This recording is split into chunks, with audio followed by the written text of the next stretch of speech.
2026年的夏天，一个来自地球另一端的声音却悄悄把矛头指向了我们脚下这座岛屿台湾。说这话的人是一位巴西灵媒，在西方世界，媒体给了他一个让人不寒而栗的称号——活着的诺查丹马斯。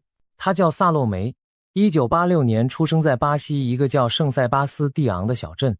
据他自己说，他从小就能看见别人看不见的画面，那些画面常常把他笃信宗教的父母吓得不轻。后来，他靠着一连串准到发毛的预言走红网路。他预言过新冠疫情，在病毒爆发前就说过一个让人类停下脚步的阴影即将降临。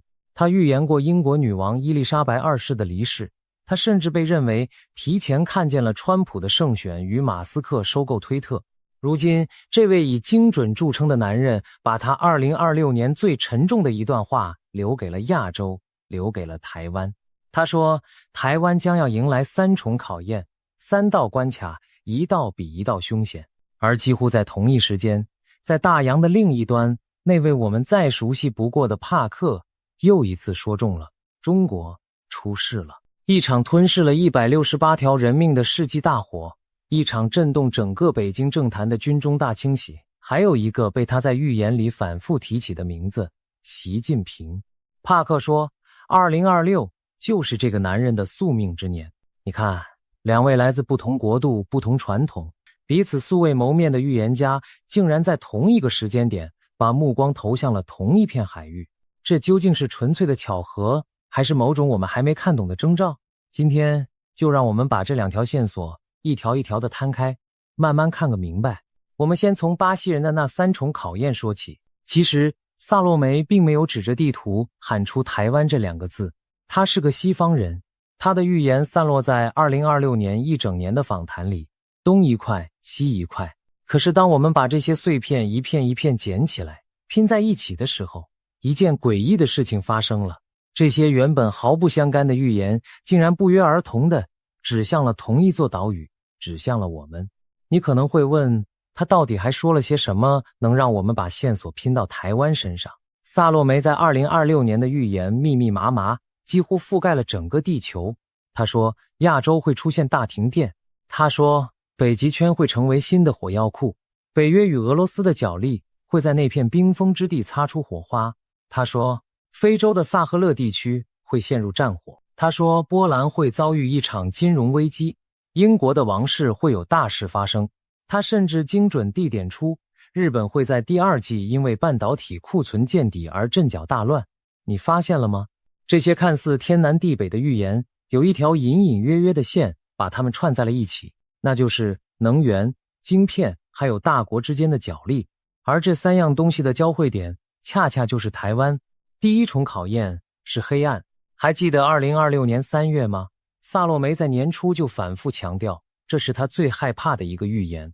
他说，3月12日到15日之间，太阳会向地球喷射出大量的带电粒子，也就是所谓的日冕物质抛射。他警告，这可能造成大范围的停电，让那些脆弱的电网瞬间瘫痪。他说得很坦白，这不是危言耸听，而是有一致的科学证据在支撑。太阳风暴最可怕的地方在于，它来得又快又突然，几乎不给你任何预警。而这只是黑暗的开始。萨洛梅在2026年5月又抛出一个更冷的词，他叫它隐形战争。他说，未来的战争不会再有坦克的轰鸣，不会再有军队的集结，它会悄无声息地降临，透过被污染的数据，透过瘫痪的网络，透过被刻意制造出来的混乱。他把这叫做选择性的情报黑账。攻击者不需要炸毁你的城市，他只需要让你看见一个错误的现实，就能让一个超级大国从内部瓦解。他甚至提到卫星，提到那些悬在我们头顶，维系着现代文明运转的卫星。一旦他们被打瞎，整个世界都会陷入盲区。萨洛梅还说过一个更让人毛骨悚然的词：3天的黑暗。他说，他担心会有一种能瞬间瘫痪电子设备的攻击，像电磁脉冲那样，把一整片地区的电力、通讯、照明在一瞬间全部抹去。他形容那种场景是连续3天，整个世界陷入伸手不见五指的黑暗。在那种黑暗里，没有电，没有网络，没有讯号，现代文明苦心建立起来的一切，会在几个小时内倒退回100年前。你有没有想过，如果这样的黑暗降临在一座四面环海、能源几乎全靠进口的岛屿上，会是什么光景？我们连向外求援的讯号都未必发得出去。现在，请你想一想，这样的黑暗最先吞噬的会是谁？会是那些对电力、对网络、对海底电缆依赖最深的地方。台湾正好就是这样一个地方。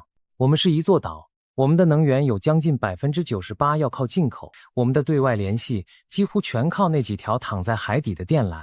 2021年，我们经历过一次大停电，全岛数百万户人家在黑暗中度过了一个漫长的夜晚。那一次只是电网自己出了问题，可如果萨洛梅口中那场来自太阳或是来自人为的黑障真的降临，我们准备好了吗？这就是第一重考验，黑暗。或许有人会说，停电而已，撑几天就过去了。可是各位，现代社会对电力的依赖早已深到我们自己都难以想象的地步。没有电，自来水厂的抽水马达会停，城市的供水会中断。没有电，加油站的油泵打不出油，车子寸步难行。没有电，冷链一断，药品和食物会迅速腐坏。医院里那些靠机器为生的病人会陷入最危险的处境。没有电，通讯基地台撑不了多久，手机就会变成一块冰冷的铁。一座没有电的现代城市会在短短几天之内褪去所有的文明外衣。这正是萨洛梅那声黑暗警告最让人不寒而栗的地方。第二重考验是咽喉。2026年，萨洛梅还说过一句话，当时很多人没往心里去。他说，日本会在这一年的第二季遇上大麻烦，因为半导体的库存正在枯竭，工业生产会因此下滑，许多关键产业会陷入困境。半导体、晶片，朋友们，全世界都知道这4个字的中心在哪里，就在我们这座岛上。那些驱动着人工智慧撑起整个数位文明的最先进晶片，全球超过90%都出自台湾。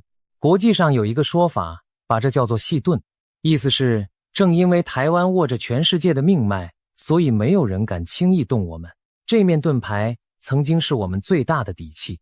可是你有没有想过，盾牌的另一面是什么？当全世界都把身家性命压在这几平方公里的土地上时，这片土地也就成了全世界最紧张、最敏感、最容易被盯上的地方。国际上的分析早就指出了一个残酷的悖论，细盾既可以是让人不敢动手的威慑，也可以变成让人非抢不可的诱因。一旦台海有任何风吹草动，哪怕只是一场拖长的政治危机，这条全世界最脆弱的供应链就会应声断裂。从云端的伺服器到你手里的每一只手机，整个世界都会跟着一起停摆。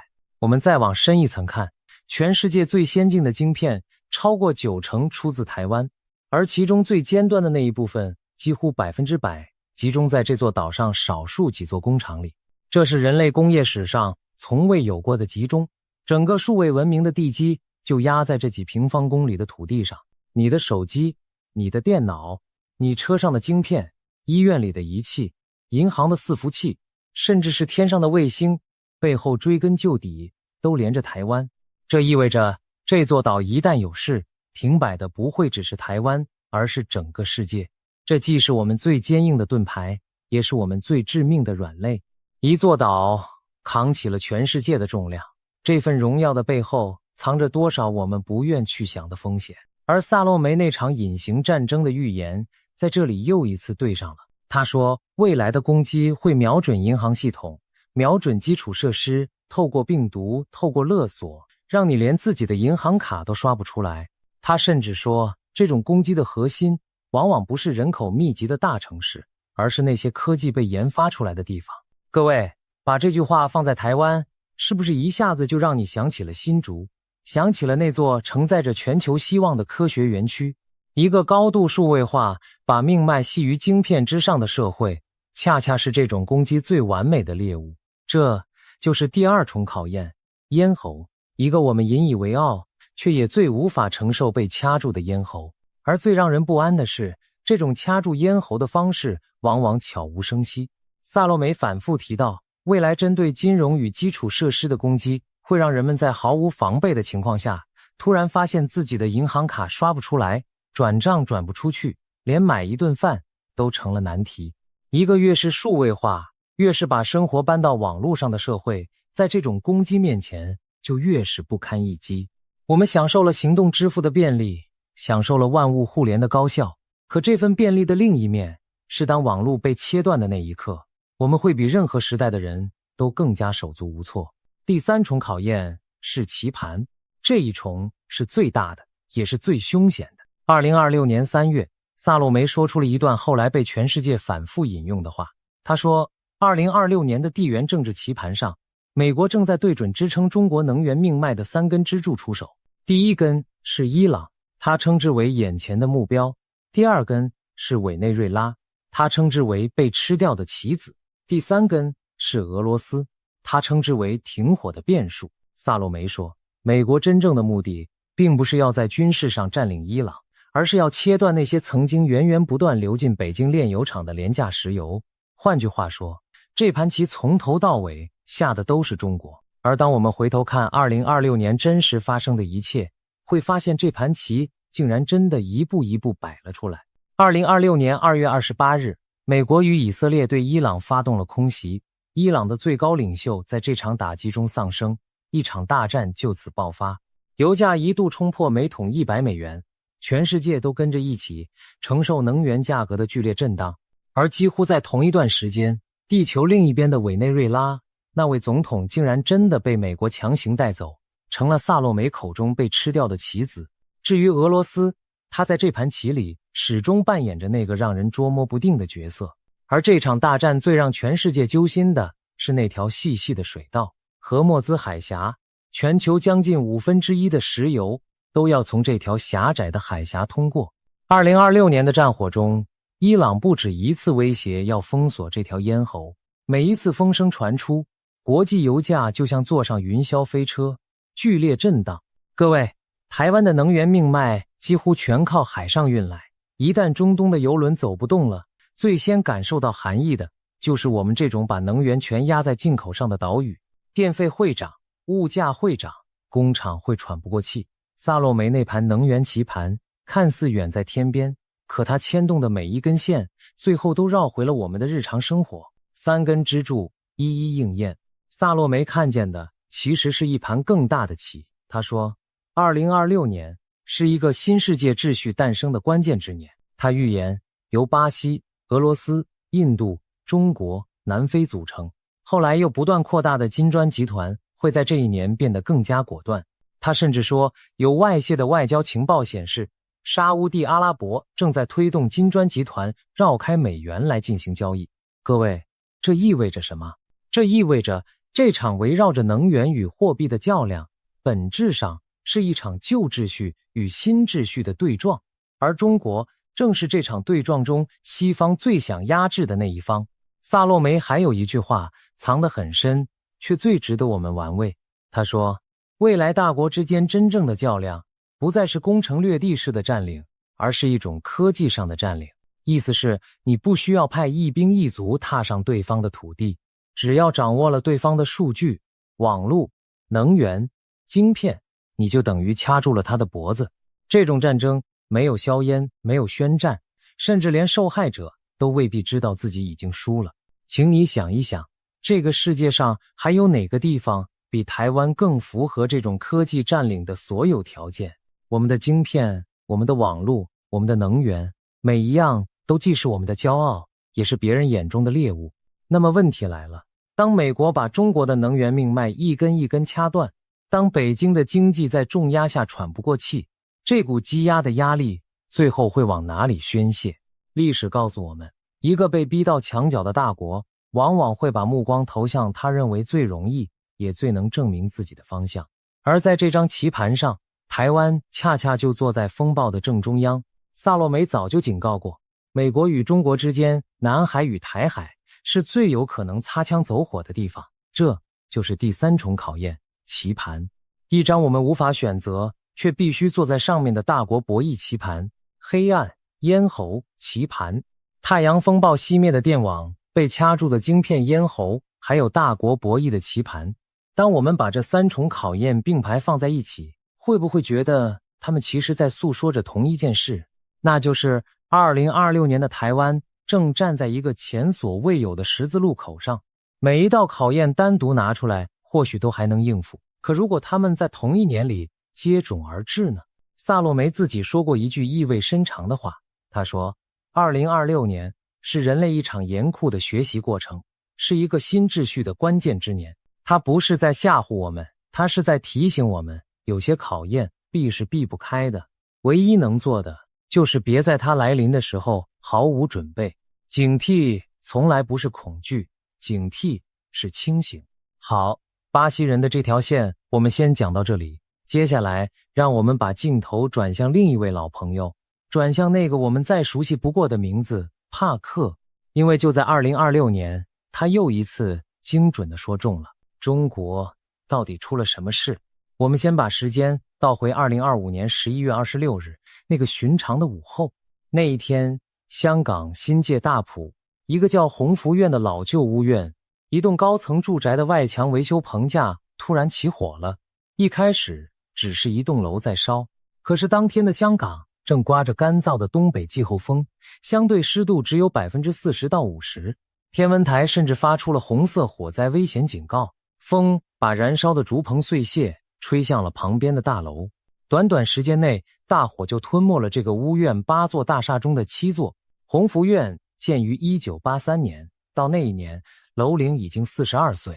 8座大楼，每座31层，将近2000个住宅单位，住着4000多人，其中将近40%是65岁以上的长者。火灾发生时，整栋的楼被密密麻麻的竹棚和绿色的防护网层层包裹着。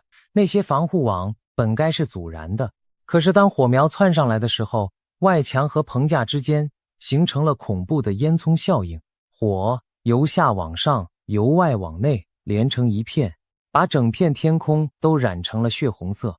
这场大火烧了整整43个小时，到最后官方确认168条人命永远留在了那个冬天。一名年仅37岁、入职9年的消防员何伟豪，在救援中误入了另一栋大楼的电梯，被困在30层，最终坠楼殉职。这是香港70多年来最惨烈的一场火灾。168这个数字说出来只是一瞬间，可它的背后是168个再也回不了家的人，是168个被生生撕开的家庭。有白发苍苍的长者，有正值壮年的父母，也有还没来得及长大的孩子。火灾之后，香港的街头巷尾摆满了市民自发送来的鲜花，许多人素不相识，却为这些逝去的生命红了眼眶。一座座原本充满烟火气的家，在一个午后化为焦黑的废墟。而最让人难以释怀的是，事后人们才渐渐明白，这场夺走168条人命的大火，许多人本不必逝去。如果那些防护网是合格的，如果那些警报是正常的，如果那些该守的规矩没有被贪婪吞掉，这个冬天本可以是另一个样子。事后的调查揭开了一个更让人心寒的真相，那些本该阻燃的防护网被抽样检测后发现，20个样本里有7个根本不合格。更有人怀疑，有人刻意把不合格的便宜材料混进了合格的棚网里，以躲避检查。而这一切的背后指向了2个字：贪腐围标。一个由各方利益勾结、层层转包、偷工减料织成的黑网。火灾之后，香港廉政公署与警方接连拘捕了数十人，从工程顾问到承建商，从叛头到中间人。而随着调查一层层深入，更多让人心寒的细节被一一揭了出来。据报道，这个老旧屋苑的整修工程造价高达数亿港币，可围绕着这笔钱早就埋下了重重纠纷。有人质疑，真正花在防火安全上的预算少得可怜，与这场工程的天价造价完全不成比例。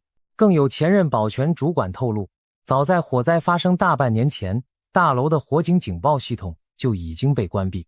施工期间，居民屡屡投诉有工人在棚架上吸烟，这些足以致命的警讯却一次又一次被轻轻放过。一根被忽视的烟头，一个被关掉的警报，一张被偷工减料织成的网，最后酿成了一场吞噬168条人命的人间惨剧。这就是中国出事了。可是这跟帕克又有什么关系呢？关系大了。让我们再把时间往回倒一点，倒回2024年的年初。那个时候弘福院还好端端地立在大埔，没有人能想到1年多以后会发生什么。可就在那时，帕克在他的节目里说了这样一段话。他说他看见了一个画面，一栋大楼在香港燃烧。他说那不是漫山遍野的大火，而是几栋高楼在烧。他反复地问自己，这是恐怖攻击吗？这是有人纵火吗？这背后是不是藏着某种政治目的？他说他看见指责的手指指向四面八方，他感觉这场火的背后一定有什么政治上的东西在搅动。各位请记住这几个关键词：香港、几栋高楼、火、政治、指责。1年多以后，当弘福院的火光映红香港夜空的时候，帕克自己也愣住了。2025年11月27日，也就是大火发生的第2天，他打开了节目，把当年那段预言重新播放了一遍。他坦诚自己的时间算错了，他在2024年初就看见了这个画面，却怎么也对不准它发生的时刻。他说，预言这种东西就像隔着一面模糊的镜子去看，你能看见轮廓，却看不清细节，尤其是时间。可是细节呢？细节准得让人发毛。帕克当年说，他看见的是高楼，是纵火般的火势，是政治的阴影，是四处指责的手指。而弘福院正是高楼，正是那场因人为疏失与贪腐酿成的悲剧，正是那场引发了廉政公署立案调查，把无数双手指指向利益勾结的世纪大火。更巧的是，帕克在播报时还特意把这场火和当年伦敦那场夺走数十条人命的格伦费尔大楼火灾相提并论。而在真实世界里，香港人自己也正是这样把弘福院比作香港的格伦费尔。一个远在英国的灵媒在1年多以前就看见了这一切。你说这是巧合吗？我们不妨把帕克当年那段话再仔细咀嚼一遍。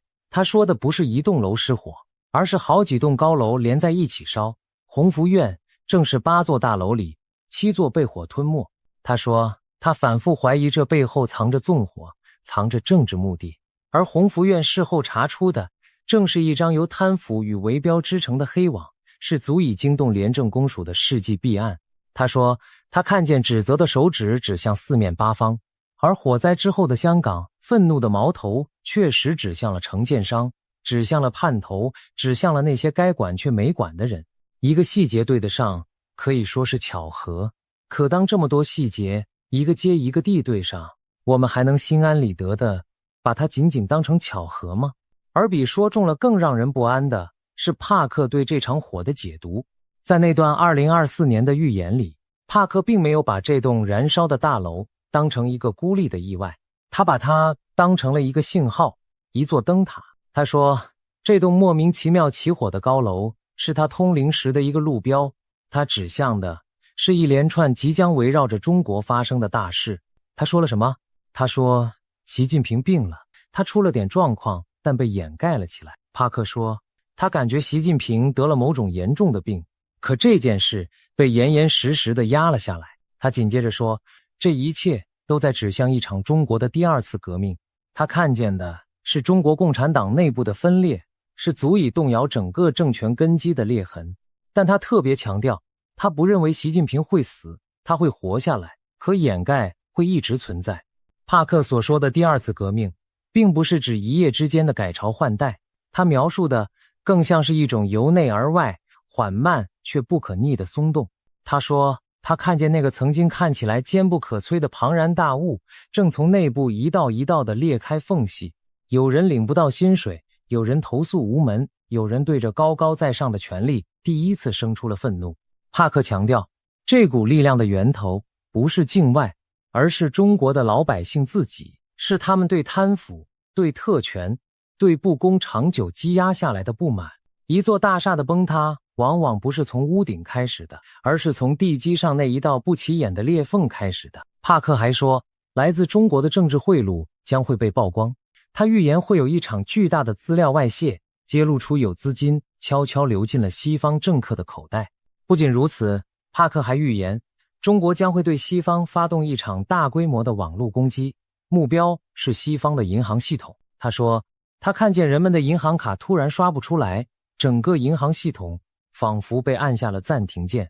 而最诡异的是，他说这场攻击的病毒可能会透过一个日本的游戏公司，一款电玩产品，神不知鬼不觉地植入，先是潜伏，然后在某一刻突然一齐发作，一个藏在孩子们游戏里的病毒悄悄织进整个系统。这个画面是不是让你想起了萨洛梅那场隐形战争？两个人竟然又一次看见了同一种武器。而最关键的是，帕克把香港的这把火和另一个地方连在了一起。他说，香港会再一次爆发民众的抗争，而这场抗争可能会和台湾的事情在同一年里一起发生。你听见了吗？台湾，又是台湾。帕克说，香港的这场火会点燃民众心中积压已久的不满，他甚至预感这一次的抗争会被非常强硬地镇压下去。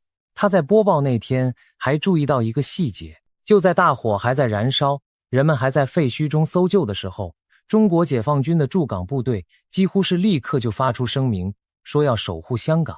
帕克忍不住问，他们说的守护到底是什么意思？是守护这座城市，还是守护别的什么？军队为什么来得这么快？这个疑问帕克没有给出答案，他只是把它轻轻放在那里，留给每一个看着荧幕的我们自己去想。帕克还补充了一个让人不安的细节，他说，他预感这场由香港点燃的动荡可能会伴随着食物的短缺，人们会发现货架上的东西突然变少了，原本理所当然的日常供应开始变得紧张。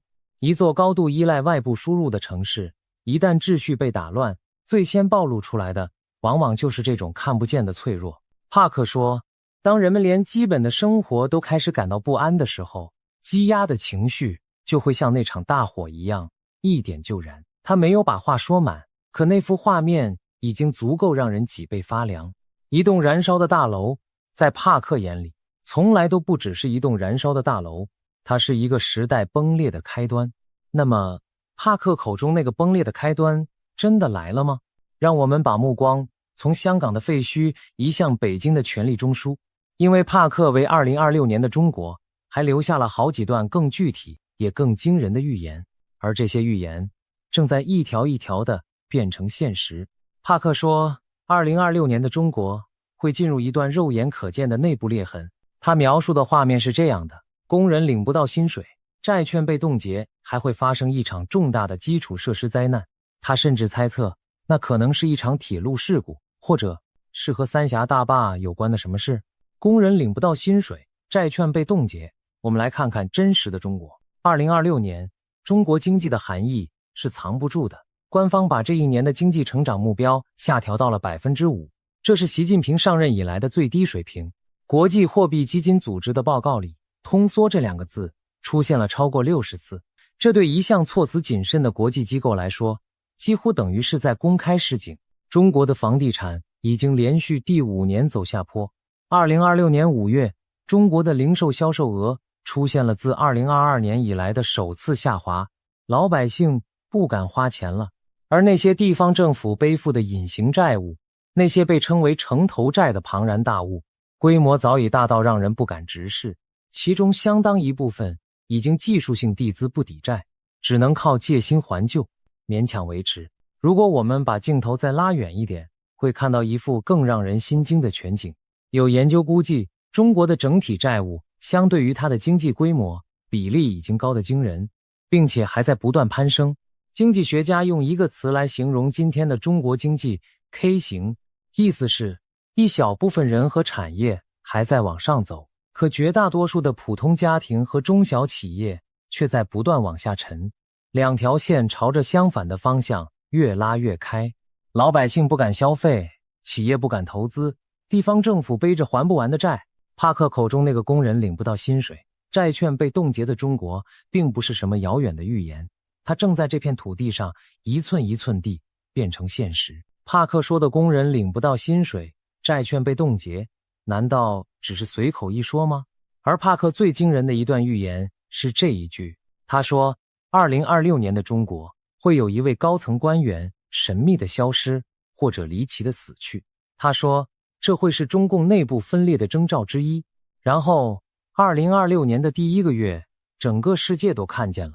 2026年1月，一则消息震动了整个北京政坛，中共中央军委副主席张又侠，这位被视为军中实权人物，习近平多年盟友的红二代将领被查落马，与他一同倒下的还有中央军委委员刘振立。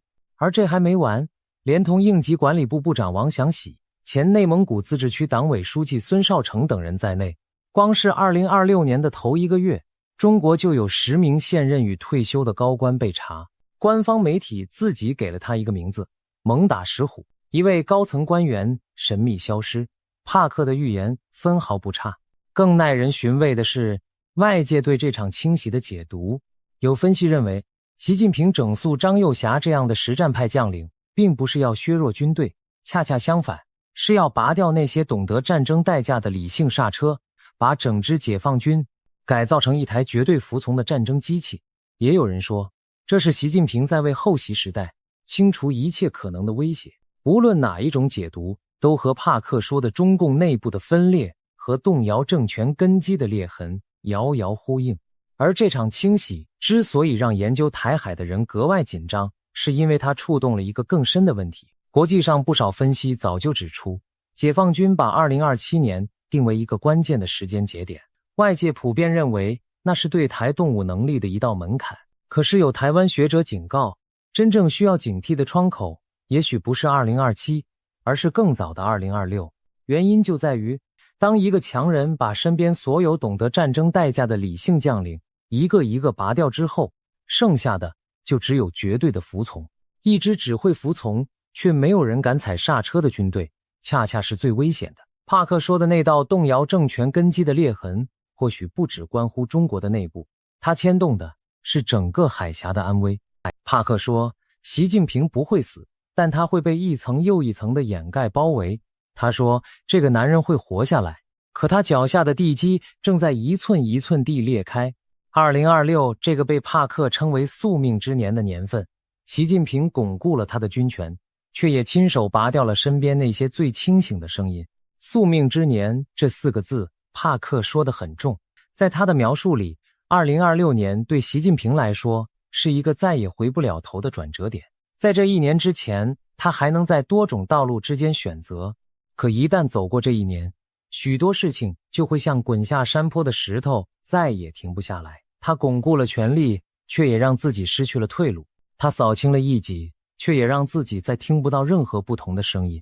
一个身边只剩下附和的强人，看似站上了顶峰，实际上却把自己推到了最孤独也最危险的位置。这或许就是宿命2个字最深的含义。这究竟是权力的巅峰，还是崩塌的前夜？说到这里，我们必须回过头去看帕克一个更老也更让人脊背发凉的预言。早在很多年以前，帕克就说过一段关于中国的话。他说，他预感中国会爆发一场革命，而这场革命的导火索会是台湾周边海域的一起事件。他说，这起事件再加上更多的环境灾难，会像一根火柴，点燃中国境内积压已久的火药桶。他预言，香港和蒙古会出现动荡，而这场革命不会像当年的阿拉伯之春那样血流成河，但会是一场人民对抗贪腐、对抗特权的巨大浪潮。对抗贪腐，各位，你还记得鸿福苑那场大火背后是什么吗？是围标，是贪腐，是利益的勾结。帕克在很多年前就说，中国的这场变局会由人民对抗贪腐而起，而2025年那场夺走168条人命的大火，恰恰把香港人对贪腐的愤怒推到了顶点。帕克还说过一个更宏大的预言，他借助印度那古老的纳迪叶棕榈叶预言，说在2025到2029这几年间，世界会经历一连串的战火与灾难。他特别提到了一场4国战争，虽然他始终看不清这4个国家究竟是谁。4国战争，能源棋盘上的伊朗、委内瑞拉、俄罗斯，台湾周边海域的事件，香港的火，北京的清洗。当我们把帕克这些散落在不同年份的预言和萨洛梅那3重考验并排放在一起的时候，一幅令人不安的图景渐渐浮现了出来。2位预言家，一个在英国，一个在巴西，他们从未合作，从未交谈，可是他们不约而同地看见了同一个画面，一个被内忧外患层层包围的中国，一座站在风暴正中央的岛屿，还有一个正在走向命运十字路口的2026年。这难道真的只是巧合吗？其实，这样的不约而同在我们追踪预言的这条路上并不是第一次出现，我们见过太多次了。东方古老的谶纬和西方神秘的通灵异象常常在同一个时间点指向同一件事。有人说，这是因为他们都看见了同一条时间的河流，只是各自站在不同的岸边。也有人说，这不过是人类在动荡年代里共同的焦虑投射。无论你信哪一种解释，有一个事实是摆在眼前的：2026年的世界确实正在以一种让人喘不过气的速度发生着巨变。中东的大战，委内瑞拉的变局，中国经济的寒冬，北京军中的清洗，香港的世纪大火，这些都不是预言，这些都是已经发生，白纸黑字写进新闻里的事实。预言家们或许看见了轮廓，而我们正亲眼见证着这些轮廓一笔一笔地被填上颜色。我知道，讲到这里，很多朋友的心已经提到了嗓子眼，但是我想请你先深吸一口气，因为接下来我要说的话可能和你想的不太一样。预言从来都不是命运的判决书。我们做了这么多期节目，看过帕克说中的，也看过他说错的。事实上，帕克自己最大的一个失准，恰恰就和台湾有关。他曾经预言，台湾海峡会发生一场碰撞，并由此引爆一场世界大战。而到今天，这场最坏的结局并没有发生。你看，就连预言家自己都会说，他是隔着一面模糊的镜子在看世界，他能看见轮廓，却未必能看清结局。这恰恰告诉我们一件事：未来并没有被写死。萨洛梅口中的3重考验，黑暗、咽喉、棋盘，他们是警告，不是宿命。一个提前知道太阳风暴会来的社会，会加固它的电网；一个明白自己晶片咽喉有多脆弱的岛屿，会努力为自己寻找更多的退路；一个看清了大国棋盘的民族，会更冷静、更清醒地走好自己脚下的每一步。预言最大的价值，从来不是让我们躺平等死，而是让我们在风暴来临之前，把窗户关紧，把屋子加固。我常常想，预言这种东西，到底是用来吓人的，还是用来救人的？如果一个人听完预言，从此夜夜失眠，惶惶不可终日，那这预言就成了一道诅咒。可如果一个人听完预言，回过头去把家里的灭火器检查一遍，把该存的粮食存好，把该加固的地方加固，那这预言就成了一份礼物。萨洛梅也好，帕克也好，他们反复强调的从来不是要我们害怕，而是要我们准备。一个提前看过剧本最坏那一页的人，才更有机会把结局改写成另一个样子。这才是预言真正的意义。至于海峡对岸那个宿命之年，我们更应该明白，一个被内部裂痕、被经济寒冬、被反复清洗折磨的政权，它的每一个对外举动都可能因为内部的压力而变得更加难以预测。帕克说，习近平巩固了军权，却拔掉了身边理性的刹车。这意味着什么？意味着误判的风险不讲反生。所以对我们而言，最好的应对不是恐慌，而是清醒地认识到，对岸越是内部不稳，我们就越要把自己的事情做好，把自己的防线守牢。历史上有一个反复出现的规律，一个对内越是高压，对外就越容易强硬的政权，往往会在内部压力最大的时候做出最危险的选择。因为对一个被困在墙角的强人来说，一场对外的胜利有时候是转移内部矛盾最快也最有效的办法。这就是为什么当我们看着海峡对岸经济下行，军中清洗，内部裂痕一道接着一道的时候，我们的心反而要更稳，眼睛反而要睁得更大。对岸越乱，我们越要清醒。这不是要我们去恐惧一个邻居，而是要我们做好一个成年人面对风险时该有的所有准备。警惕是这个时代给台湾最珍贵的礼物。让我们再回到最开始的那个问题：一位巴西的灵媒，一位英国的预言家，为什么会在2026年同时把目光投向台湾？也许答案并不在玄学里，而在现实中。台湾本就站在这个世界最敏感的断层线上，我们握着全球的晶片命脉，我们坐在美中对抗的最前沿，我们的身后是一个正在经历剧烈阵痛的庞大邻居。预言家之所以看见台湾，或许正是因为台湾本就是这个时代所有矛盾与张力最集中的那一个点。他们不是在制造恐惧，他们只是把这个时代最尖锐的那根刺指给我们看。有时候我会这样想，与其说这些预言家拥有某种看穿未来的神力，不如说他们是一面镜子，一面映照出我们这个时代最深层焦虑的镜子。当这么多人从这么多不同的文化、不同的传统里不约而同地看向同一座岛屿的时候，与其惊叹于这份巧合，不如静下心来问问自己，这座岛究竟为什么会牵动这么多人的目光？答案其实一点都不悬，因为台湾本就站在这个时代所有力量交汇的正中央。看懂了这一点，我们面对的就不再是缥缈的玄学，而是一个必须认真对待的现实。而面对这根刺，恐慌是最没用的，真正能保护我们的是清醒，是准备，是把每一个万一都想在前面的那份从容。电网要加固，供应链要有后手，社会的共识要凝聚，每一个人的心都要稳。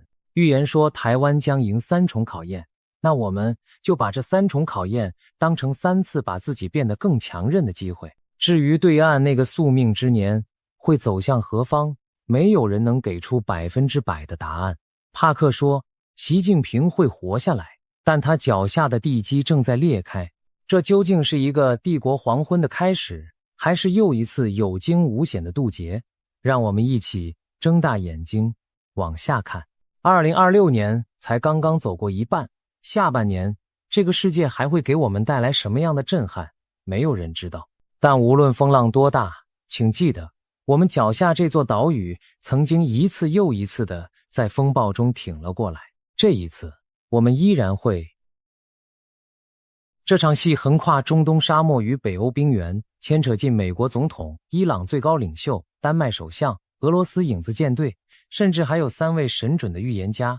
你没听错，在2026年2月底，美国和以色列对伊朗发动代号史诗之怒的突袭之前，在川普威胁要武力拿下格陵兰之前，在波罗的海海底电缆一条接一条被割断之前，至少有3位预言家已经提前把剧本写好了。他们是谁？他们看到了什么？而更重要的是，这场大戏背后到底藏着一盘什么样的棋？先别急，我们一步一步来拆解。今天这期内容信息量极大，建议你找个安静的地方坐下来，泡杯茶，因为接下来的故事可能会彻底改变你对这个世界的认知。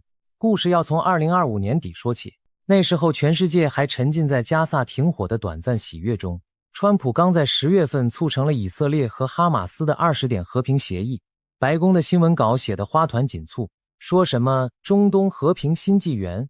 可就在这个时候，3个人分别在英国、澳洲和美国几乎同时发出了令人不安的警告。第一位是英国灵媒克雷格·汉密尔顿·帕克。帕克这个人，常看预言频道的朋友应该不陌生。他曾经准确预言过川普当选、英国脱欧、新冠疫情爆发，甚至连英国女王伊丽莎白2世的去世都被他提前说中。2025年12月30号，帕克上传了一部影片，说2026年将是一个清算之年。他特别提到伊朗，说他长期以来一直在谈论伊朗革命，现在迹象已经非常明显。他还说，伊朗的核设施和领导层将遭受精准打击，而战事在3月将进入第2阶段。你听到了吗？精准打击领导层，3月第2阶段。2026年2月28号，美以联军对伊朗发动突袭，第一波攻击就击杀了伊朗最高领袖哈梅内伊。3月，战事果然进入了新阶段，荷姆兹海峡被封锁，全球油价飙升。帕克的预言几乎每一条都在兑现。第2位是澳洲占星家杰西卡·亚当斯。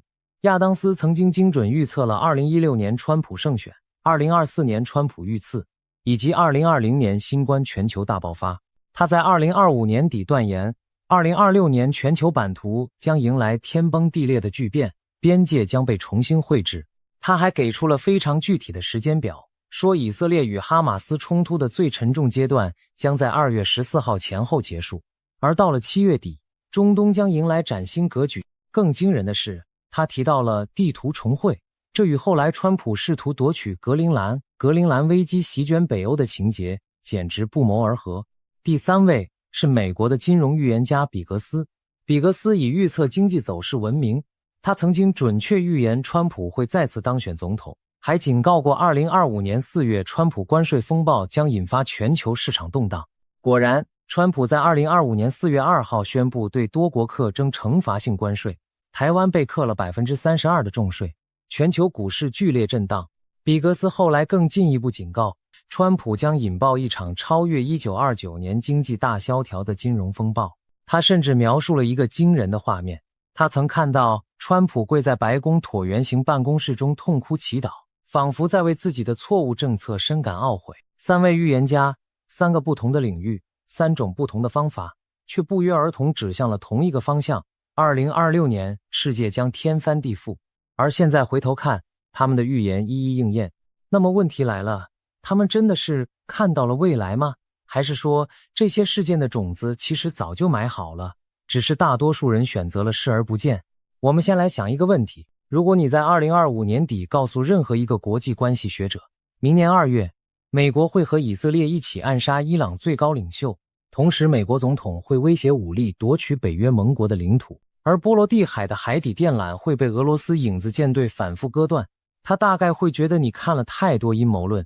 但这3件事确确实实在短短几个月内全部发生了，巧合吗？还是说有一条更深层的逻辑线把它们串在一起？要回答这个问题，我们得先回到中东。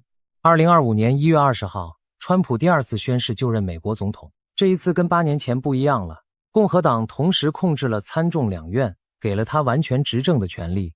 多位分析师指出，川普 2.0 的政策手段会更加激进，尤其2025到2026年是他为自己历史定位铺路的关键头2年。他的竞选承诺之一就是终结中东战争，可他上任后做的第一件大事却让所有人跌破眼镜。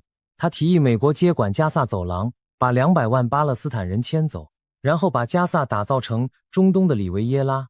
这个提议遭到国际社会几乎一面倒的反对，但以色列总理内塔尼亚胡却表示强力支持。从这一刻开始，你就能看出川普的套路了，他不是在促进和平，他是在做交易。对川普来说，中东不是一个需要解决的问题，而是一个巨大的商业机会。2025年5月，川普展开了他第2任期的第1次中东之旅，访问了沙烏地阿拉伯、卡达和阿联酋。这趟行程的成果令人瞠目结舌，波音与卡达航空签下了640亿美元的创纪录订单，与阿联酋的阿提哈德航空签了145亿，沙烏地承诺6000亿美元的投资，卡达最终将达到 1.2 万亿。最夸张的是，卡达送了川普一架价值4亿美元的波音747豪华客机，用来替换老化的空军1号。这是美国历史上最大的外国赠礼，引发了大量法律和道德争议。但真正重要的不是这些金额，真正重要的是，川普在利雅得参加了海湾合作委员会的峰会，在那里他做了一件不可思议的事，他会见了叙利亚新任总统艾哈迈德·沙拉。这是近25年来美国总统第1次与叙利亚领导人面对面。川普还宣布取消对叙利亚的所有制裁，叙利亚官员欢呼，这是巨大的突破。看到了吗？川普的棋路非常清晰，用商业利益拉拢海湾国家，用解除制裁拉拢叙利亚，然后一步步扩大亚伯拉罕协议的版图。他的最终目标是什么？让沙烏地阿拉伯与以色列建交。如果这一步达成，那就是自1979年埃及与以色列签署和平条约以来，中东最大的外交突破。而对川普个人而言，这会是他政治遗产的皇冠上的宝石，甚至可能为他赢得那个他梦寐以求的诺贝尔和平奖。2025年10月，他确实差点得到它。当时哥伦比亚学者和多位美国政客都在为他游说，连那年的和平奖得主委内瑞拉反对派领袖玛利亚·马查多都公开说川普绝对值得一个诺贝尔和平奖。但最终他还是错过了，而这份错过竟然成了他后来威胁格陵兰的理由之一。但沙乌地王储穆罕默德·本·萨勒曼不是那么容易被说服的。2025年11月，他在白宫与川普会面时，虽然承诺了数十亿美元的投资和采购 F-35战斗机，但就是不肯宣布与以色列建交。他的条件很明确，以色列必须接受巴勒斯坦建国的可信且有结构的路径，而民调更是残酷。2025年8月的调查显示， 99% 的沙乌地受访者认为与以色列建交是负面的。你没看错， 99%。 那怎么办？川普的答案是先搞定伊朗。伊朗是这盘棋上最关键的一颗子，只要伊朗这个邪恶轴心还在，海湾国家就有理由不跟以色列走得太近，因为他们需要跟德黑兰维持微妙的平衡。但如果伊朗政权垮了呢？2025年6月，以色列和美国就已经对伊朗发动了一场12天战争。这场战争摧毁了伊朗大量的核设施和防空系统，还击杀了多名高级军事指挥官和核科学家。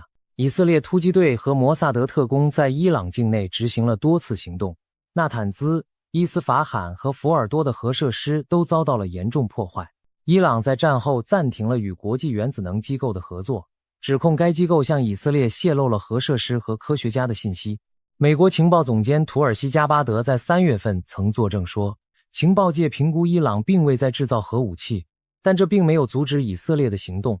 川普后来甚至为这场战争取了个名字叫12天战争，有人说这是在向1967年的6日战争致敬。12天战争结束后，伊朗元气大伤。2025年底，伊朗爆发了3年来最大规模的抗议运动，里亚尔汇率跌破140万，通膨高达 52%， 民生彻底失控。抗议从德黑兰的市集罢市开始，迅速席卷全国，口号从经济诉求转向推翻政权，甚至有人公开支持流亡的王储。2026年1月，伊朗安全部队杀害了数千名抗议者，引发国际社会的强烈谴责。川普看到了机会，他威胁说，如果抗议者受到伤害，美国将采取军事行动。但同时，他又通过阿曼进行间接的核谈判。2月份的谈判据说取得了重大进展。阿曼外长说，伊朗愿意做出让步，但川普对谈判结果不满意。然后2026年2月28号，一切都爆发了。美国和以色列在12小时内对伊朗发动了近900次打击，目标包括导弹设施、防空系统、军事基础设施和领导层，代号史诗之怒。第一波攻击就击杀了最高领袖哈梅内伊，他的女儿、女婿和孙子也在袭击中丧生。根据 CBS 新闻的报道，至少40名伊朗高官在袭击中遇难。美军动用了 B-2 隐形轰炸机，携带2000磅炸弹打击伊朗的弹道导弹设施。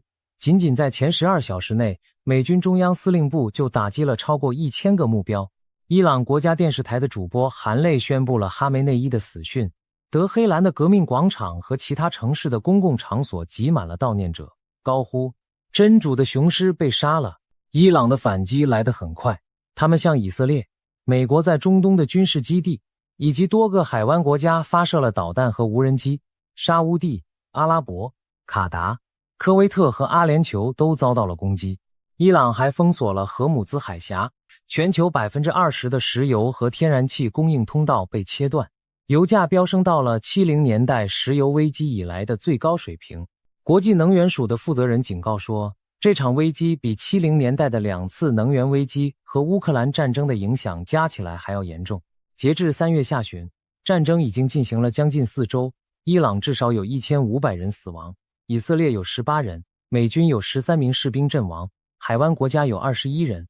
而最新的消息是，川普在3月23号宣布，美国和伊朗进行了非常好的、富有成效的对话，双方正在就全面彻底解决中东敌对行动进行谈判。他暂停了对伊朗电厂的打击5天，但伊朗官方否认有任何谈判在进行。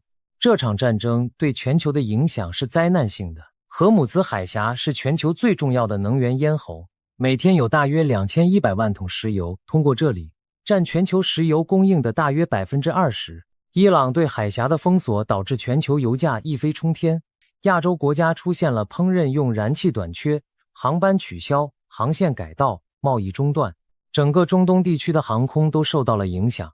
以色列的本古里安机场一度关闭，全球旅行变得异常困难，正如帕克所预言的那样。而在外交层面，川普的作风也让盟友们目瞪口呆。3月20号，他在社群媒体上公开抨击北约是纸老虎，指责北约在伊朗战事中没有提供帮助。他写道：没有美国，北约就是纸老虎。与此同时，部分欧洲国家反而在从中东撤军，明确表态不参与对伊朗的作战。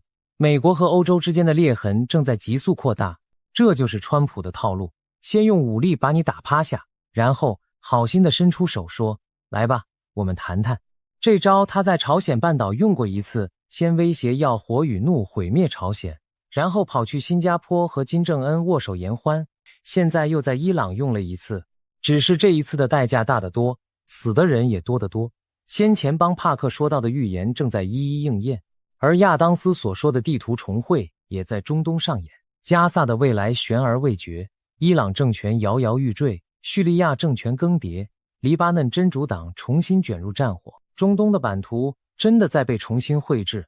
但故事不仅仅发生在中东，就在美国把注意力投向波斯湾的同时，北欧的后院也烧起来了，而这把火是川普自己点的。先说格陵兰，格陵兰是丹麦的自治领土，面积比整个西欧还大，但人口只有 5.7 万人。它位于北极，拥有丰富的稀土矿产和巨大的战略价值。早在2019年第一任期时，川普就表示有兴趣购买格陵兰，被丹麦首相弗瑞德里克森斥为荒谬，川普因此取消了访问哥本哈根的计划。但川普不是个容易放弃的人。2025年1月，他重返白宫后，立刻重提格陵兰。他说美国需要格陵兰来保护国家安全。他的儿子小川普1月份就飞到格陵兰去考察，虽然没有与任何官方人员会面。2025年12月，川普正式任命路易斯安那州州长杰夫·兰德里为格陵兰特使，公开表示要让格陵兰成为美国的一部分。丹麦外交部长召见了美国大使，称兰德里的言论完全不可接受。然后到了2026年1月，事情彻底失控了。川普公开宣称，我们将在格陵兰采取行动，不管他们喜不喜欢。他拒绝排除使用武力的可能性。他在社群媒体上发帖说，北约告诉丹麦马上让他们离开。他还威胁要对丹麦、挪威、瑞典、法国、德国、英国、荷兰和芬兰加征 10% 的进口关税。如果丹麦不同意出售格陵兰，6月1号还要加到 25%。最离谱的是，川普在给挪威首相斯特勒的一封信中，把自己没有获得2025年诺贝尔和平奖这件事跟格陵兰问题挂钩。他写道，他不再觉得自己有纯粹为和平着想的义务了。一个超级大国的总统因为没拿到和平奖就威胁武力吞并盟友的领土，这在现代国际关系史上可以说是闻所未闻。接受《纽约时报》采访时，川普说了一句让所有人倒吸一口凉气的话，有一样东西能阻止我自己的道德准则，我自己的判断，那是唯一能阻止我的东西。我不需要国际法。纽约时报的记者后来写道，这是川普对自己世界观迄今为止最直白的承认。丹麦的反应出奇的强硬，首相弗瑞德里克森警告说，对格陵兰的武装攻击将意味着北约的终结。丹麦开始向格陵兰增派军队，派出了护卫舰和军事人员参加代号北极坚韧的联合军演。法国、德国、瑞典、挪威、芬兰和荷兰也纷纷表示支持。部分国家甚至向格陵兰派出了象征性的部队。欧盟威胁要启动反胁迫工具，限制美国科技公司进入欧盟单一市场。格陵兰人民的态度更是一面倒，议会所有政党发表联合声明，要求美国尊重格陵兰的主权，明确表示我们不想成为美国人。街头爆发了大规模示威，抗议者举着不就是不，停止威胁我们，美国佬滚回去的标语牌。格陵兰总理尼尔森说，在美国和丹麦之间做选择的话，格陵兰选择丹麦。最终，在1月21号的达沃斯论坛上，川普被迫退缩了。路透社报道说，是他自己的幕僚反对入侵格陵兰，迫使他改变了立场。前美国驻北约大使伯恩斯说，川普在欧洲人强硬的军事、经济和政治抵制面前明显退缩了，而这是川普政府事先没有预料到的。有趣的是，格陵兰危机期间，俄罗斯的反应非常耐人寻味。当整件事不断升级的时候，俄罗斯发言人和官方媒体几乎是在为美国加油打气。为什么？因为美国威胁北约盟友，正中俄罗斯下怀。北约内部的分裂是莫斯科梦寐以求的结果，但这场危机的影响远远没有结束。丹麦首相弗瑞德里克森的支持率大幅上升，他趁势在3月宣布提前举行大选。分析人士说，这场选举实质上是一场关于如何应对美国压力的公投，而格陵兰的独立讨论反而因为川普的威胁而暂时搁置了。因为格陵兰人发现，在面对外部威胁时，与丹麦站在一起比独立更安全。丹麦政府也大幅增加了对格陵兰的投入，支出增加了10倍。某种程度上，川普的威胁反而让丹麦和格陵兰的关系比以往任何时候都更加紧密了。格陵兰危机只是北欧困境的一部分，另一条战线更加隐蔽，也更加危险。波罗的海的海底电缆。波罗的海面积大约15万平方公里，周围被8个北约国家和俄罗斯环绕。它水浅狭窄，海底铺设了大量的电力电缆、通讯光缆和天然气管道，是连接北欧和波罗的海国家的生命线。而就在2026年2月，波罗的海3国刚刚正式脱离了与俄罗斯和白俄罗斯的电力联网，实现了能源独立。脱离的代价不小。爱沙尼亚从1月起就开始向消费者征收每兆瓦时 3.73 欧元的能源独立费，而几乎就在独立的同时，新的威胁又来了。自从2022年俄罗斯入侵乌克兰以来，波罗的海的海底基础设施就开始频繁遭到破坏。最轰动的是2022年9月的北溪管道爆炸事件，此后事件一件接一件。2023年10月，连接瑞典和爱沙尼亚的数据电缆被割断。2024年11月，连接瑞典和立陶宛的光缆以及连接芬兰和德国的光缆几乎同时被切断。2024年12月的圣诞节，连接芬兰和爱沙尼亚的电力电缆和4条通讯线路同时中断。2025年1月，又有一条连接拉脱维亚和瑞典哥特兰岛的光缆遭到破坏。几乎每一次事件都指向同一个嫌疑人——俄罗斯的影子舰队。这些老旧的油轮和货船用来规避西方对俄罗斯石油出口的制裁，但同时也被怀疑充当了低技术的破坏工具。他们的手法非常简单粗暴，拖曳船锚在海底拖行数十甚至数百公里，把海底电缆割断。波罗的海水深平均只有55公尺，船锚很容易就能触及海底。2025年底的最后一天，芬兰电信公司 Elisa 在凌晨4点53分发现其连接赫尔辛基和塔林的光缆出现严重数据中断，芬兰边防军、海关、国防军全部出动。芬兰警方迅速扣押了一艘从俄罗斯驶往以色列的货船 Fitberg 号，怀疑它拖曳船锚切断了电缆。芬兰总统斯图布发表声明，强调芬兰已准备好应对各种安全挑战。而5天后，拉脱维亚当局又登上了另一艘涉嫌破坏通讯线路的船只。接二连三的事件让北欧各国的神经绷到了极限。根据 Windward 海事情报公司的数据，在2024年2月到2025年2月的一年间，波罗的海有超过6万次船只抛锚活动，其中有 15% 的船只被标记为高风险， 41% 与俄罗斯政权有关联。北约的回应是在2025年1月启动了波罗的海哨兵行动，部署军舰、飞机和海军无人机来保护海底基础设施。英国领导的联合远征部队也启动了代号“北欧守望者”的监控系统，使用人工智慧来分析船只动态，计算每艘进入敏感区域的船只构成的风险。但专家坦诚，波罗的海太大了，不可能做到全覆盖。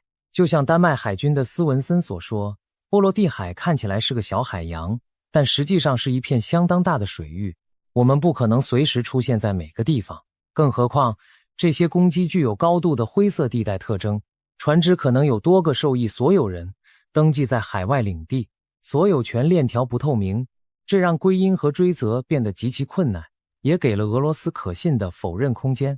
俄罗斯否认了所有指控，称这些说法是恐俄症的表现。瑞典海军潜艇舰队指挥官瓦伦堡对 CBS 新闻说了一句意味深长的话：我们不是处于和平状态，但也不是处于战争状态。他说目前的情况非常接近冷战时期，当年美苏2个核武国家相互试探彼此的底线，却始终没有爆发全面军事冲突。而现在的波罗的海正在重演类似的场景。立陶宛前外长兰兹贝吉斯对 CBS 新闻说得更直白，过去20年几乎没有出过什么事，突然在俄罗斯入侵乌克兰之后，事件几乎每个月都在发生。他说，如果北约不做出坚定统一的回应，普丁可能会得出结论，认为北约不再是从前的那个联盟，然后他可能会说，好吧，也许现在是测试他的时候了。海底电缆被割只是表象，真正让北欧国家夜不能寐的是一个更根本的问题。如果美国不再罩着我们了怎么办？这不是杞人忧天。2025年的美国国家安全战略明确把重心放在了本土防卫和西半球，同时聚焦印太地区和遏制中国，公开要求欧洲承担自身防御的主要责任。川普多次质疑欧洲盟友是否会帮助美国，嘲笑他们在阿富汗的军事贡献，还因为格陵兰问题与欧洲发生了正面冲突。在2026年1月，挪威情报机构发布了年度威胁评估报告，明确指出，我们正面临自二战以来最严峻的安全形势。挪威国防部长桑德维克把俄罗斯列为对挪威和盟国安全的最大威胁。他特别提到了俄罗斯在2026年1月9号使用真果木导弹打击的事件，指出这是俄罗斯利用核能力载具进行战略讯号传递的明确案例。换句话说，俄罗斯正在用核武器作为胁迫和风险操控的工具，而不仅仅是城市毁灭的工具。在这种背景下，一个以前不可想象的话题开始浮出水面：北欧是不是应该拥有自己的核武器？这个问题的背后是一个残酷的逻辑：美国的核保护伞还可靠吗？法国曾经在60年前就得出了否定的结论，所以自己搞了核武器。现在，北欧国家也开始面对同样的问题。2025年的美国国家安全战略明确把欧洲防卫的优先级往后排了，强调本土防卫和印太地区才是重点。对北欧来说，这意味着美国可能不会为了赫尔辛基或哥本哈根而冒核战争的风险。2026年1月，一位名叫基布斯高的安全政策分析师在丹麦主要报纸上撰文，倡议建立北欧核武器联盟，整合资源，补充现有的法国和英国核武库，建立可信的威慑力。丹麦前外长科夫德走得更远，公开主张北欧防御联盟应该配备原子弹。而在2025年4月，法国就已经将几架具有核打击能力的疾风战斗机派到了瑞典最北端的空军基地。芬兰在2026年1月正式退出了禁止杀伤人员地雷公约。波兰在2025年2月宣布将追求最先进的能力，包括核武器和现代非常规武器。英国在6月宣布计划购买至少12架具有核打击能力的 F-35A 战斗机。沙乌地和巴基斯坦签署了互防协议，被猜测可能将巴基斯坦的核保护伞延伸到沙乌地。整个欧洲，尤其是北欧，正在经历一场深刻的安全觉醒。从2025年到2026年初，欧洲的国防订单增加了大约1倍。波兰和多个波罗的海及北欧国家开始公开支持将国防开支提高到 GDP 的 5%。欧盟层面推出了1500亿欧元的欧洲安全行动基金。德国的国防采购支出从2024年的大约320亿欧元暴增到预计2029年的1000亿。正如一位评论员所说，2025年欧洲宣布了认真对待防御的态度。2026年，这份认真态度必须体现在实际生产上，而这一切的催化剂正是川普。他的不可预测性，他对盟友的威胁，他对俄罗斯的暧昧态度，都在加速欧洲的军事化。好了，现在让我们拉远一点，看看这整盘棋。川普在中东的策略其实很清晰，用商业利益绑定海湾国家，用军事打击摧毁伊朗，用伊朗的倒下来扫清沙以建交的最大障碍，最终实现他的终极交易，扩大亚伯拉罕协议，建立一个以美国为核心的中东新秩序。在这个新秩序中，以色列是模范盟友，海湾国家是金主，伊朗要么改朝换代，要么被彻底边缘化。而在欧洲，川普的策略同样清晰，用威胁和施压迫使欧洲盟友加大国防开支，承担更多自身防御的责任，同时为美国在北极地区获取更大的战略空间。格陵兰问题表面上看是荒唐的构岛闹剧，但背后是北极战略的大博弈。北极冰层融化，航道开通，资源争夺，俄罗斯和中国都在积极布局，美国不可能坐视不管。而格陵兰恰恰处于连接北极、北美和欧洲的地缘战略关键节点。正如一位安全分析师所说，格陵兰是北极的地缘战略基石。2025年8月，川普甚至在阿拉斯加与普丁会面，讨论美俄在北极的经济合作，让那个连接两个大陆的普丁、川普隧道的梦想再次复活。一边跟俄罗斯谈北极合作，一边威胁北约盟友交出格陵兰。川普的逻辑在哪里？也许只有他自己知道。但问题在于手段，川普选择了最粗暴、最直接的方式，威胁、关税、武力暗示。这种方式短期内可能有效，但长期来看，它正在摧毁美国最宝贵的战略资产，也就是盟友的信任。丹麦是一个很好的例子。这个小国为了在华盛顿积攒信誉，在阿富汗赫尔曼德省与美军并肩作战，付出了巨大的人员伤亡代价。对一个竭尽全力通过军事团结来换取安全保障的国家来说，川普的言行无疑是一记沉重的打击。正如一位学者所说，格陵兰危机期间，俄罗斯的发言人和媒体一直在为美国叫好，这难道不讽刺吗？而在中东，川普的交易式外交也面临严峻的现实考验。加萨和平协议虽然结束了2年的战争，但它并没有解决以巴冲突的根本问题。巴勒斯坦国的建立仍然遥遥无期。以色列在约旦河西岸的吞并计划虽然被川普叫停了，但这只是暂时的。更重要的是，2026年2月对伊朗的军事打击虽然在短期内摧毁了伊朗的军事能力，但它也带来了巨大的人道主义灾难和地缘政治后果。伊朗对海湾国家的报复性打击已经让沙乌地、阿联酋等国对于以色列走近更加犹豫。这些国家最看重的是稳定，而美以对伊朗的战争带来的恰恰是不稳定。回到我们的3位预言家，帕克在2026年1月3号的影片中说，他梦见了黄红旗帜与狮子飞越伊朗的象征画面。他说这意味着美以发动突袭后会迅速撤离，不会派遣地面部队。到目前为止，这是准确的，美国确实没有派出地面部队。他还预言，伊朗最终会由人民做主，有望加入亚伯拉罕协议，善用石油财富迈向更现代化的国家体制。这一点目前还无法验证，但方向与川普的战略目标是一致的。帕克还特别提到了3月的危险，他警告说3月中旬到3月底，全球会极度动荡。他提到了大规模的网络攻击、旅行困难。而根据印度占星术的推算，3月25号太阳与土星合相时将是重要的冲突触发点。有趣的是，今天正好就是3月25号。全球油价因为伊朗战争已经飙到了天价，荷姆兹海峡的封锁正在造成严重的能源供应危机，旅行确实变得困难。占星家乔尼与帕克在一次对话中互相印证了对方的预测。乔尼仔细查看了伊朗和美国的星盘，确认发起攻击的果然是伊朗一方。伊朗的反击，美国是受害方，但会强力报复。他还指出，中国也会牵涉其中，而紧张局势在3月中旬会达到顶峰。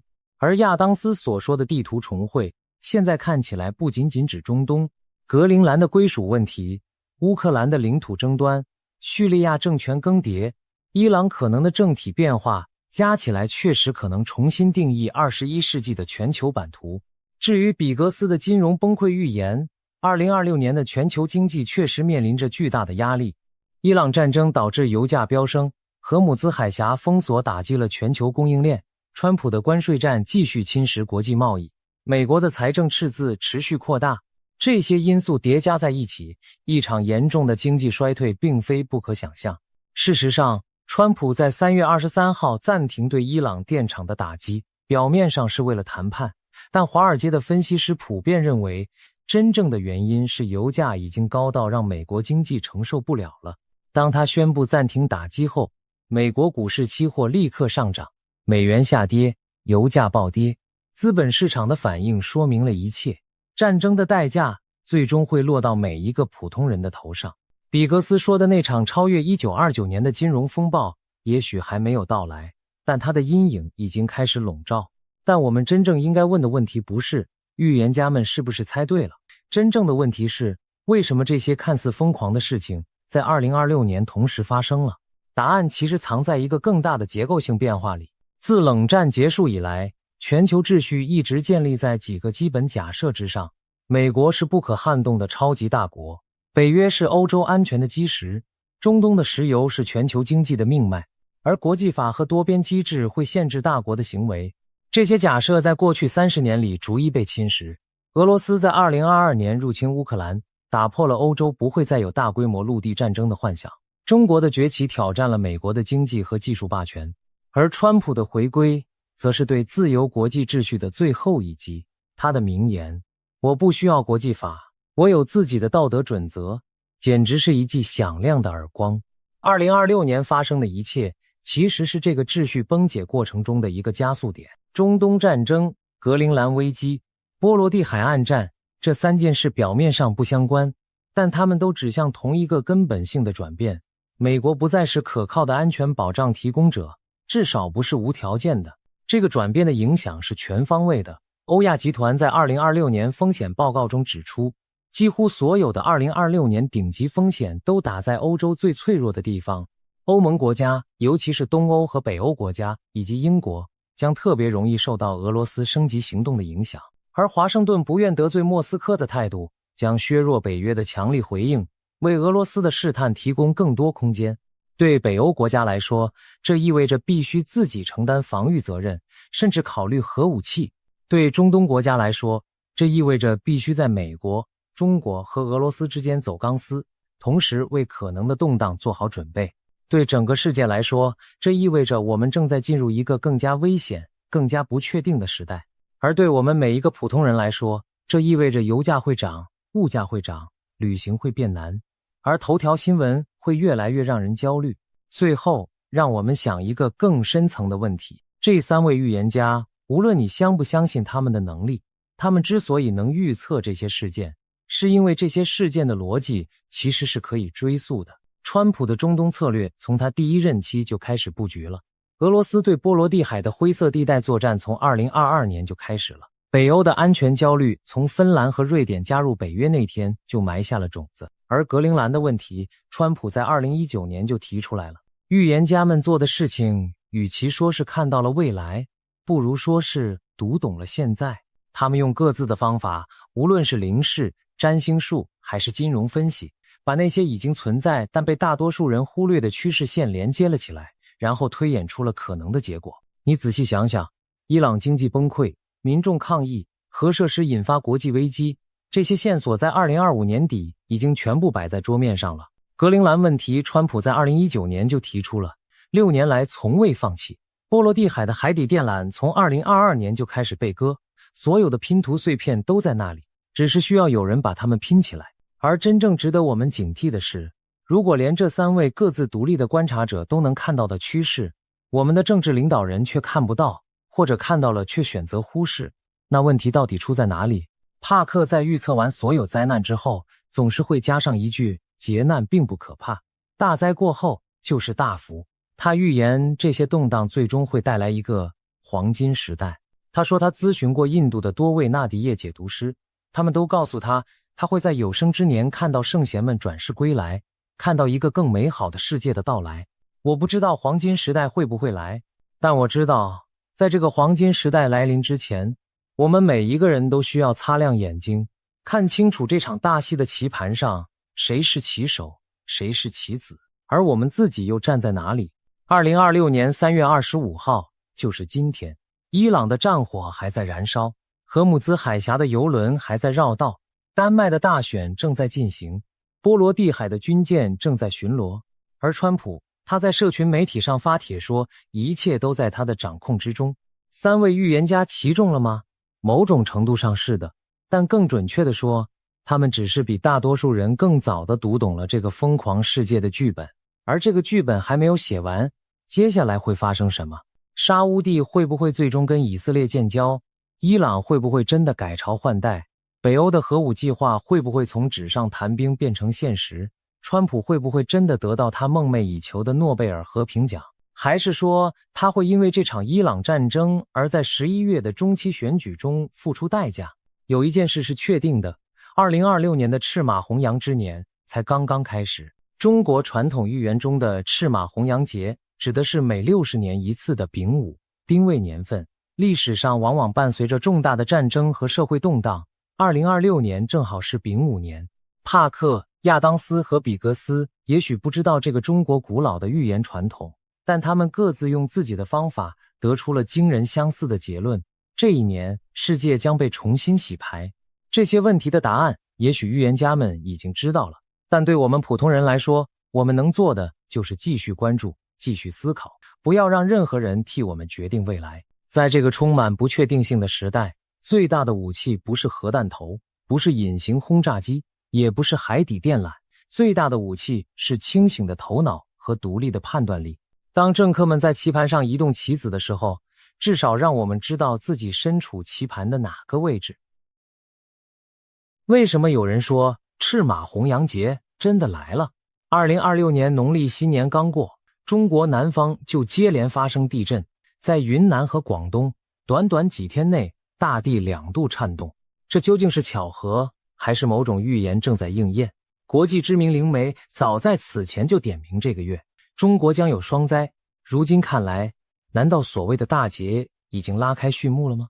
大年初一深夜，喧闹的云南西双版纳夜空骤然传来低沉的轰鸣。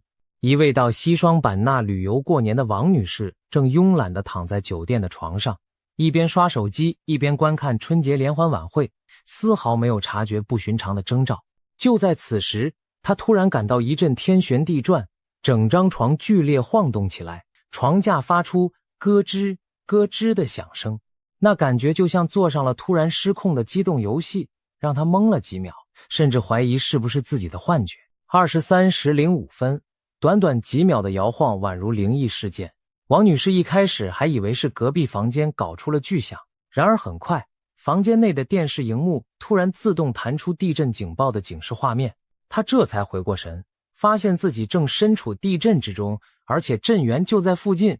随着意识到地震来袭，酒店内瞬间乱作一团，有人惊慌失措冲出房门，甚至有的人只来得及裹上浴巾就冲出走廊，也有父母干脆抱起尚未穿衣的孩子，一头扎进逃生的人流，拖鞋拍打地板的踢踏声此起彼伏，走廊和楼梯间响起此起彼伏的惊叫。王女士和家人也顾不得多想，赶紧跟着人流一路小跑，撤到楼外的空地上避难。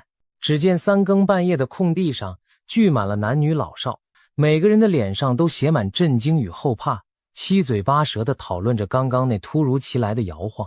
不少游客更是头一回体验如此明显的地震，纷纷感叹真是让人终生难忘。过年本该宁静祥和的夜晚却变成一场虚惊。这场发生在云南西双版纳景洪市的地震，经测定规模为 4.6 级，震源深度约10公里。由于震中距离市区仅10多公里，景洪城区有明显震感，好在地震并未造成严重破坏。据当地政府通报，目前没有房屋倒塌或人员伤亡报告，城区供电、通信、交通等秩序正常，年节期间的旅游活动也没有受到大的影响，一切看似风平浪静，只是人们心中仍残留着余悸。然而这次地震发生的时间点极不寻常，正值大年初一，人们团圆庆祝的新年之夜。民间素来忌讳在新年听见震这种不祥字眼，没想到马年一开始就闹出真地震，不免让许多人心中蒙上一层阴影。这新年的开局未免太惊魂了。更令人意想不到的是，就在这次西双版纳地震后没几天，广东那边也跟着抖了一下。2026年2月20日午后，正当大多数人还沉浸在新春假期的尾声时，广东省阳江市阳西县突然发生 4.0 级地震。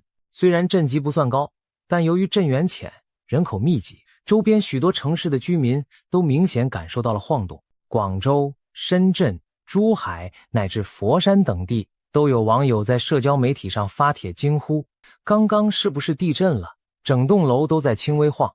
一时间，广东人纷纷议论起来，毕竟南粤大地平日甚少地震，许多人这还是平生头一回在广东感到地动。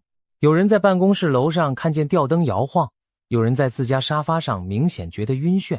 那一刻，大家不约而同停下手头的事，四处张望，确认是不是自己感觉错了。随后各种聊天群里已经炸开了锅，阳江地震了，深圳也有震感。短短几分钟内，地震消息像长了翅膀一样传遍珠三角。所幸这次广东阳江的地震同样没有造成灾情。根据地震部门的分析，震源位于阳西县附近11公里深处，属于一次轻微地震。尽管如此，对广东人而言仍着实罕见。上一次在珠江三角洲一带感到明显震感，不少人已经想不起是什么时候了。平日安稳的大城市里，办公高楼摇了几秒，让大伙心头平添几分不安。事实上，广东并非从未遭遇大地震。就在上一个马年循环的1918年，广东沿海的南澳岛附近便发生过一次规模约 7.5 级的大地震，造成近1000人罹难，震波甚至波及香港、澳门等地。那场南澳大地震恰好发生在农历新年期间，许多人正在过年时猝不及防遇震。当时的记录形容广东、福建交界处山崩地裂，海啸汹涌，这是华南地区有史以来最强烈的地震之一。巧合的是，1918年正是丙午马年，60年一甲子后的今年又逢马年，相隔一个甲子的南方震动，难免让人浮想联翩。短短3天之内，西南的云南和华南的广东先后出现地震，南北双震的巧合引起了广泛关注。有人戏称马年刚到就鲁开震界，莫非真像网传的那样，赤马红羊节要来了？所谓赤马红羊节，最近在民间被炒得沸沸扬扬，指的就是今年的丙午马年和明年的丁未羊年。这2年因五行属火，火象征红色，又分别对应马与羊2个生肖，所以俗称赤马年和红羊年，并流传着逢此双年将有大劫难的说法。这种说法源于中国古代的谶纬预言文化。南宋有位学者柴望，在他的著作《丙丁归鉴》中就提出了赤马红羊节的概念。他翻阅历史后发现，凡是遇到丙午、丁未这相连的2年，往往天下多有变动，灾异频仍。因此他提醒世人居安思危，尤其统治者更要戒慎恐惧。历史上确实不乏巧合之处，上一次出现赤马红羊年是1966年和1967年，那2年对中国而言可谓多事之秋。先是文化大革命风暴自1966年席卷全国，社会动荡不安。随后在天灾方面，1966年春天，河北邢台地区发生强烈地震，数千人罹难，一片残垣断壁。紧接着1967年夏秋间，全国多地又闹饥荒和洪水，人民生活雪上加霜，政治斗争和自然灾害相伴而至，仿佛真应了那劫字。再往前追溯，1906年至1907年恰逢上一个丙午、丁未年，彼时清朝风雨飘摇，革命风潮暗流涌动，终于4年后清王朝土崩瓦解。此外，1906年前后，国内也是灾害频发，瘟疫饥荒此起彼伏。再比如1846年、1847年正值晚清，道光年间大旱灾和战乱接踵出现，而不久之后太平天国起义爆发，改朝换代的序幕渐开。类似的历史巧合还有不少，于是赤马红羊必有劫难的传言在民间愈传愈玄乎。每到这2年，不仅老百姓提心吊胆，据说古代皇帝也会额外举行祈福攘灾的法事来求个心安，可见这个说法的影响之深。当然，从科学理性的角度来看，年份本身未必真能决定什么。有学者指出，所谓赤马红羊节不过是古人对风险年份的一种提醒，其依据的历史统计也不够全面。更何况60年轮回一次的大劫说法太过笼统，其中不乏幸存者偏差。我们很难说每逢这个双年就一定天下大乱，毕竟太平无事的时候没人去强调，而一旦碰巧有动荡就被归因于此。但耐人寻味的是，2026年甫一开始，这2次南方地震的相继出现，恰好给今年蒙上了神秘色彩，使不少人开始重新审视这古老的预言。更令人背脊发凉的是，一位国际灵媒在事前就看见了这一幕。他警告今年年初中国将有双重灾难，并点明了可能受影响的地区，而如今的情况竟与他的预言不谋而合。这位灵媒就是有现代诺查丹马斯之称的朱瑟里诺·卢茨。朱瑟里诺是巴西著名的预言家和灵媒，据说自幼就拥有通过梦境预知未来的神秘能力。他声称许多灾难在发生前都曾在梦中提前播放给他看，为此，他还习惯将梦见的预兆写成信件，寄给相关国家的政府或机构，以示警告。听起来匪夷所思，但朱斯里诺过往的一些预言事迹确实让人不得不佩服他的未卜先知。2004年12月，印度洋发生了震惊世界的苏门答腊9级大地震和毁灭性海啸，夺走了数十万条生命。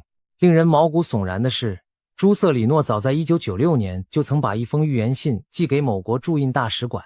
在信中，他清楚写道：2004年12月26日清晨，南亚将发生 8.9 级强烈地震，并引发高达10米的巨浪海啸。印尼、印度、马来西亚、泰国等国沿海将遭受灭顶之灾，至少1万人死亡。事后证明，他预见的时间、地点、灾难性质几乎与现实完全吻合，甚至伤亡人数的级别都预估得惊人精准。要知道，连当时世界上最顶尖的地震专家和海啸监测系统也无法在事前做出任何警报，这位巴西预言家却提前8年就写信预警，不禁让许多人瞠目结舌。除了海啸，朱瑟里诺还自称预见了911恐怖攻击事件。他说早在1989年就梦到美国纽约的双子塔将遭遇恐怖袭击，于是寄出了一封警告信给美国总统和英国驻美领事馆。那封信也经公证处公证，内容提到世界贸易中心会在1993年遭到严重攻击。结果1993年2月，世贸中心地下停车场确实发生了一次炸弹爆炸，但仅造成局部破坏，双子塔并未倒塌。然而2001年的9月11日，他梦魇中的场景真正应验，恐怖分子劫持的飞机撞毁世贸双塔，引发举世震惊的灾难。虽然他的日期预测早了几年，但那封存档的警告信让事后的世人不禁后怕，倘若当初有人重视他的梦境讯息，会不会改变历史走向？类似的案例在朱瑟里诺身上层出不穷。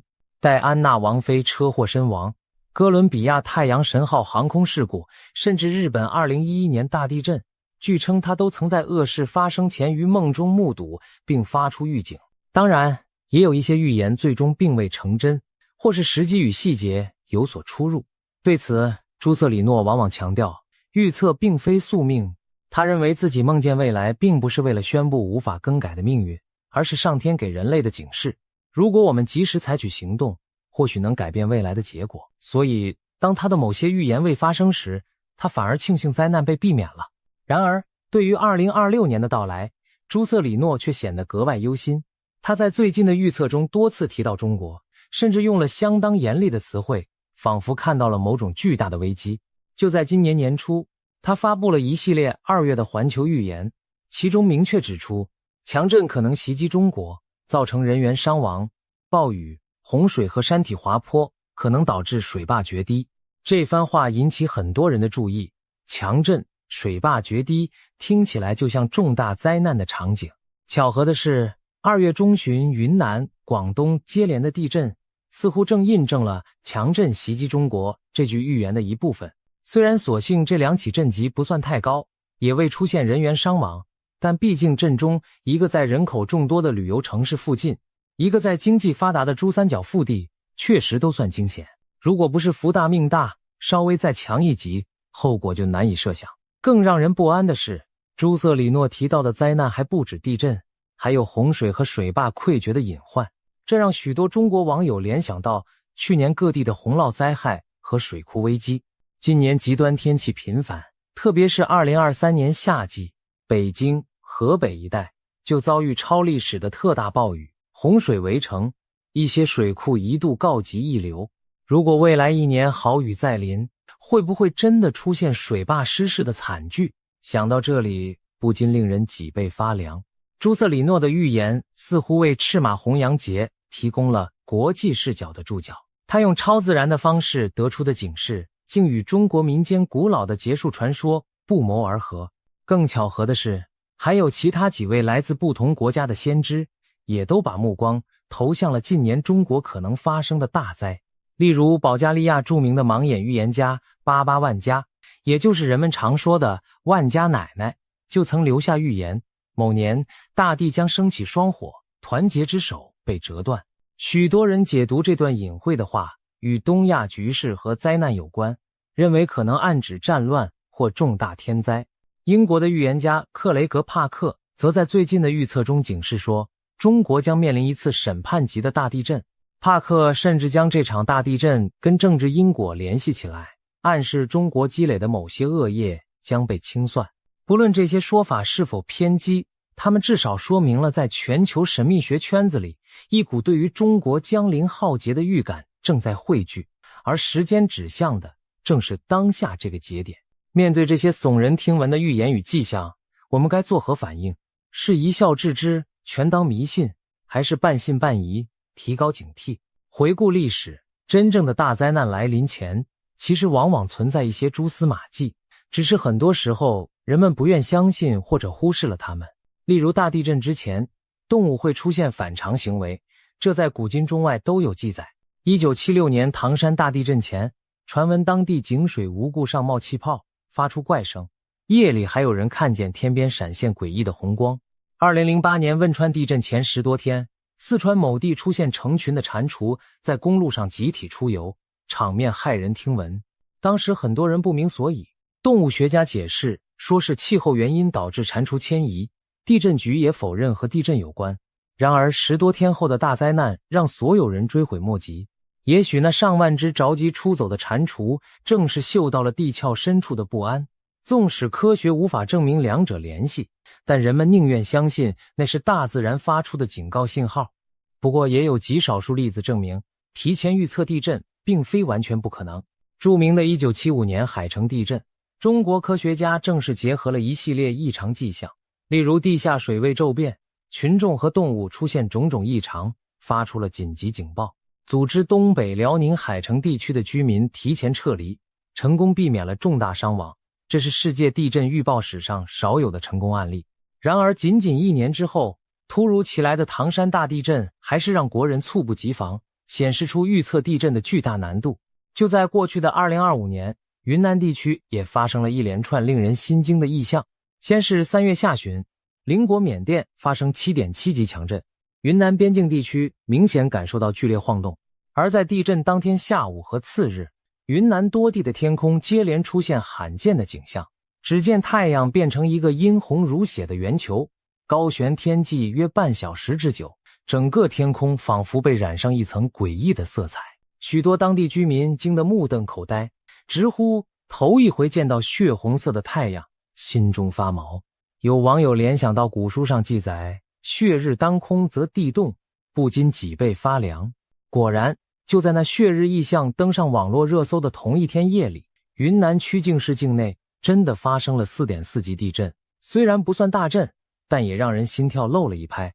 更奇特的是，不到1周之后，云南又有人拍到血红色天空的夜景，仿佛整片天幕被夕阳余烬烧透，红得不真实。在同样时期，临近的四川也有人目击夜空呈现罕见的紫色光幕。这些离奇天象引发种种联想，网上议论纷纷。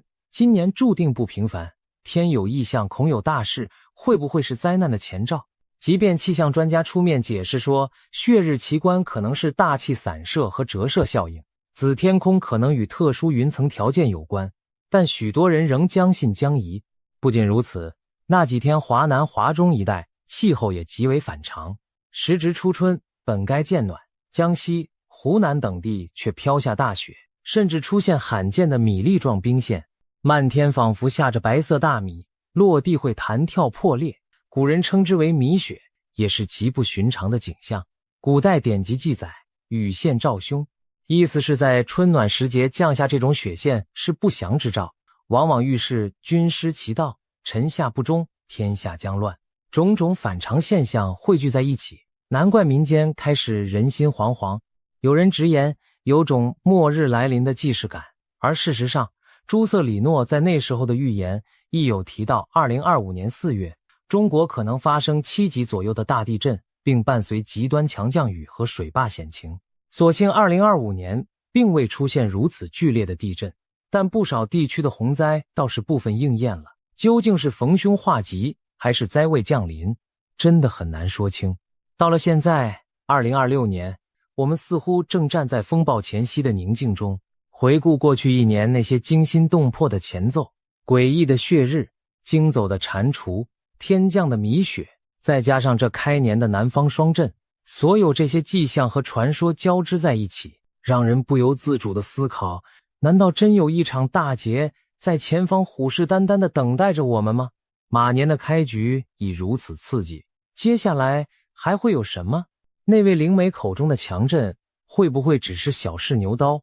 更大的还在酝酿，是否真会有某座水坝在洪水中不堪重负？